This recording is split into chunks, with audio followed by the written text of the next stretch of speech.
അസ്സലാമു അലൈക്കും. അൽ ഖുർആൻ അഡ്വാൻസ്ഡ് എക്സിബിഷനിലേക്ക് സ്വാഗതം. ഇന്ന് നമുക്ക് ചിലന്തികളെ കുറിച്ച് സംസാരിക്കാം. ഖുർആനിൽ 35 കൂടുതൽ ജീവികൾ പരാമർശിച്ചിട്ടുണ്ടെന്ന് നിങ്ങൾക്കറിയാമോ? അവൻ ചിലന്തികൾ വളരെ ആശ്ചര്യകരമാണ്. അതിനാൽ നാം ഇന്ന് അതിനെക്കുറിച്ച് കൂടുതൽ മനസ്സിലാക്കാം. ലോകത്തിൽ 40,000-ത്തിനും കൂടുതൽ ചിലന്തി വർഗ്ഗങ്ങളുണ്ട്. ഓരോന്നും വിശിഷ്ടമായ പ്രത്യേകതകളുള്ളവരാണ്. ചിലന്തികളെ കുറിച്ചുള്ള ചില അത്ഭുതകരമായ സത്യങ്ങൾ ഇതാ. ചിലന്തികൾ തങ്ങളുടെ ഭാരം 200 മടങ്ങ് ഉയർത്താൻ കഴിവുള്ളവരാണ്. ചിലന്തി വല ഇരുമ്പിനേക്കാൾ ശക്തമാണ്. കൂടാതെ ഇത് ലോകത്തിലെ ഏറ്റവും ശക്തമായ തന്തമാണ്. ഓരോ ചിലന്തി വല തന്ത്രവും മനുഷ്യന്റെ മുടിയേക്കാൾ 1000 മടങ്ങ് തുണിയുന്നതാണ്. പെൻസിൽ കട്ടിയുള്ള ചിലന്തി വലക്ക് ഒരു വിമാനം നിർത്താൻ കഴിയും. പക്ഷെ ഇനി അള്ളാഹു പറഞ്ഞത് മനസ്സിലാക്കാം. സൂറത്ത് അൽ അൻകബൂത്ത് എന്ന സൂറയിലെ 41-ാം വാക്യം ഈ രീതിയിലാണ് പറഞ്ഞിരിക്കുന്നത്.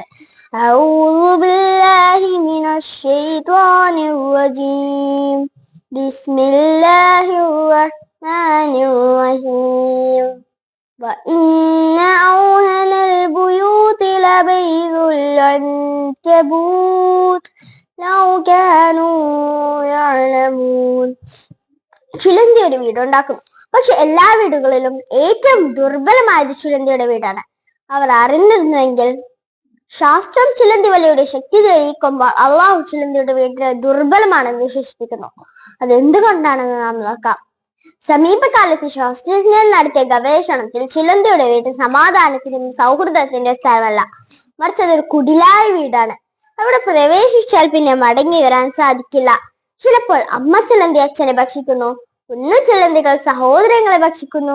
ചില സമയങ്ങളിൽ അമ്മ ചിലന്തി തന്നെ തന്റെ കുട്ടികളെയും ഭക്ഷിക്കുന്നു. ഈ പൊരുത്തക്കേടും സ്വാർത്ഥതയും തന്നെ ചിലന്തിയുടെ വീട്ടിനെ ദുർബലമാക്കുന്നു. അള്ളാഹു നമ്മെ ഓർമ്മപ്പെടുത്താൻ വേണ്ടി ഉപയോഗിക്കുന്നു. കുടുംബം ശക്തമായ സമൂഹത്തിന്റെ അടിസ്ഥാനമാണ്. അതിൽ സമാധാനവും സ്നേഹവും നിലനിൽക്കുന്നതോടെ സമൂഹവും ശക്തമാകും. ഈ നന്മ ഗ്രാമങ്ങൾക്കും രാജ്യങ്ങൾക്കും വ്യാപിക്കുകയും ലോകമാകെ സമാധാനപൂർണമാവുകയും ചെയ്യും. അതുകൊണ്ട് നമ്മുടെ വീട്ടിനെ ചിലന്തിയുടെ വീട് പോലെ ആക്കരുത്, മറിച്ച് അത് സമാധാനവും സ്നേഹവും ചേർന്നതായിരിക്കണം. അള്ളാഹു നമ്മെ ശക്തവും ഐക്യമുള്ള കുടുംബങ്ങൾ സൃഷ്ടിക്കാൻ മാർഗം നിർദ്ദേശിക്കട്ടെ. ജസാക്കല്ലാഹ്.